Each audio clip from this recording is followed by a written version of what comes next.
Perkenalkan, nama saya Asik Tambah dengan NIM 21310036 dari grup manajemen informatika. Normalisasi adalah teknik yang digunakan untuk mengelompokkan elemen-elemen data agar data menjadi konsisten dan terhindar dari anomali. Tujuan normalisasi antara lain: 1. Untuk menghilangkan kerangkapan data. 2. Untuk mengurangi kompleksitas. 3. Untuk mempermudah pemodifan data.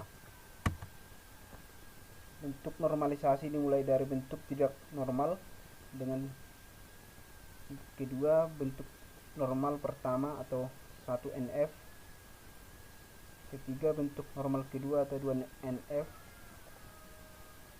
keempat bentuk normal ketiga atau 3NF, kelima bentuk normal Boy-Kokot, keenam bentuk normal keempat atau 4NF, ketujuh bentuk normal kelima. Bentuk tidak normal atau anomali adalah proses pada basis data yang memberikan efek samping yang tidak diharapkan, misalnya menyebabkan ketidakkonsistenan data atau membuat sesuatu data menjadi hilang ketika data lain dihapus. Anomali dibagi atas anomali peremajaan atau update anomali, 2. Anomali penyisipan atau insert anomali, ketiga anomali penghapusan atau delete anomali. Contohnya sebagai berikut. Atas dasar contoh di atas, bentuk yang belum ternormalisasi untuk menghilangkan atribut yang bernilai ganda, bentuk sejumlah baris hingga setiap sel berisi satu nilai, kemudian bagian yang kosong diisi dengan data yang sesuai. Kedua, bentuk normal pertama atau first normal form 1NF. Tidak diperbolehkan adanya satu atribut yang bernilai banyak atau multivalue atribut. Kedua, atribut komposit atau kombinasi dari keduanya. Ketiga, harga domain atribut harus merupakan harga atomik. Contohnya sebagai berikut. Hal penting yang lainnya yang perlu dilakukan setelah melakukan normalisasi ke bentuk pertama adalah menentukan kunci utamanya. Kunci utama dapat dipilih melalui determinan atau suatu penentu yang muncul dalam relasi atau tabel yang membuat setiap baris dalam diidentifikasi secara unik. Kalau tidak, determinan dengan satu atribut yang memenuhi, pilihlah gabungan atribut yang dapat digunakan untuk membedakan antara satu baris dengan baris lainnya. Sebagai contoh, dependensi fungsional yang ada pada relasi atau tabel pegawai klien, yaitu nomor pegawai, nama pegawai, nomor klien, dan nama klien. Bentuk normal kedua atau second normal form atau 2NF merupakan bentuk normal kedua NF termenuhi dalam sebuah tabel jika telah memenuhi bentuk 1NF dan semua atribut selain primary key secara utuh memiliki fungsional dependensi pada primary key. Kedua, sebuah tabel tidak memenuhi 2NF jika ada atribut yang ketergantungannya atau fungsional dependensi hanya bersifat parsial saja. Ketiga, jika terdapat atribut yang tidak memiliki ketergantungan terhadap primary key, maka atribut tersebut harus dipindah atau dihilangkan. Sebagai contohnya sebagai berikut.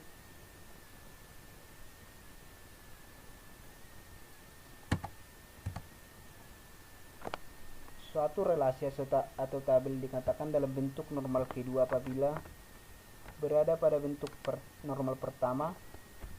Semua atribut bukan kunci memiliki dependensi sepenuhnya terhadap kunci utama atau tidak mengandung dependensi parsial. Sebagai contoh pada gambar di atas atau gambar 3, tabel pegawai klien, masih terdapat dependensi parsial diantaranya nomor pegawai, nomor klien, nama pegawai, di mana di mana nama pegawai hanya bergantung pada nomor pegawai atau bagian dari kunci utamanya. Kedua, nomor pegawai dengan nomor klien terhadap nama klien, di mana nama klien hanya bergantung pada nomor klien yang merupakan bagian dari kunci utama. Agar relasi atau tabel yang mengandung dependensi parsial memenuhi bentuk normal kedua, dependensi parsialnya harus dihilangkan. Adapun cara untuk mengkonversi bentuk normal pertama ke bentuk normal kedua adalah sebagai berikut. Pertama, ubahlah setiap dependensi parsial sebagai bentuk relasi atau tabel dengan kunci utamanya adalah determinannya. Kedua, ubahlah dependensi yang terkait langsung dengan kunci utamanya sebagai relasi atau tabel tersendiri dan kunci utamanya adalah kunci utama dalam relasi atau tabel semula. Keempat, bentuk normal ketiga atau third normal form 3NF.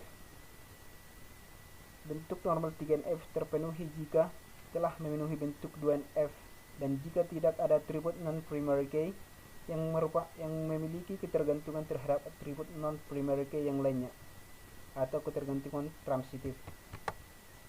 Contohnya sebagai berikut.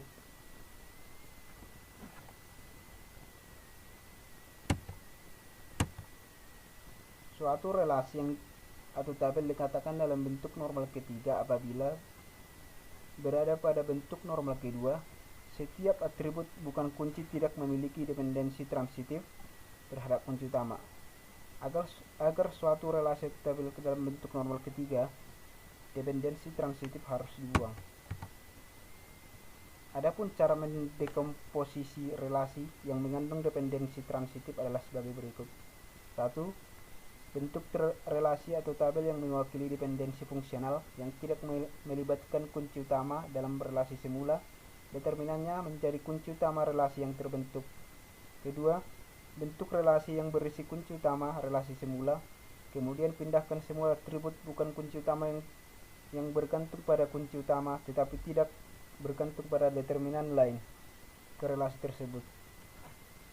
Jadikan atribut yang menjadi kunci utama relasi semula sebagai kunci utama relasi baru. Adapun atribut yang berasal dari determinan yang menjadi perantara dalam dependensi transitif akan bertindak sebagai kunci utama atau asing. Keempat, bentuk normal Boyke code atau BCNF. Suatu relasi disebut memenuhi bentuk normal Boyke code jika dan hanya jika suatu penentu atau determinan adalah kunci kandidat atau atribut yang bersifat unik. Cara mengkonversi relasi yang telah memenuhi bentuk normal ketiga ke BCNF adalah: pertama, cari semua penentu. 2. Bila terdapat penentu yang bukan berupa kunci kandidat, maka pisahkan relasi tersebut. Ketiga, buat penentu tersebut sebagai kunci primer. Contohnya sebagai berikut.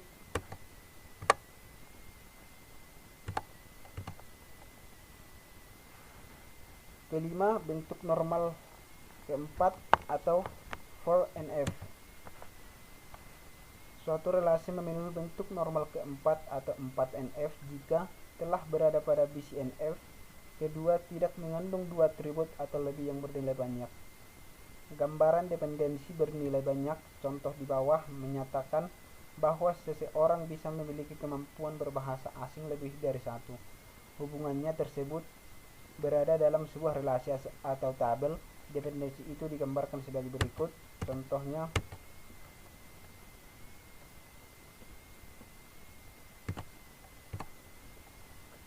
keenam, bentuk normal kelima atau 5NF atau fifth normal form. Secara praktis, bentuk normal kelima adalah suatu keadaan yang membuat relasi atau tabel yang telah memenuhi bentuk normal keempat tidak dapat didekomposisi menjadi relasi-relasi yang lebih kecil. Dengan kunci kandidat relasi-relasi pecahannya tersebut tidak sama dengan kunci kandidat relasi. Contohnya sebagai berikut. Atas contoh di atas, relasi tersebut dapat dipecah menjadi 2 atau 3 relasi yang apabila direkonstruksi akan membentuk kembali data semula. Relasinya bisa berupa seperti berikut. R1 atau NIP, nama mahasiswa. R2 NIP, jenis kelamin. R3 NIP, tanggal lahir. Perhatikan bahwa kunci utama hasil dekomposisi R1, R2, dan R3 sama dengan kunci utama relasi mahasiswa. Hal ini menyatakan bahwa relasi mahasiswa sebenarnya telah memenuhi bentuk normal kelima. Terima kasih.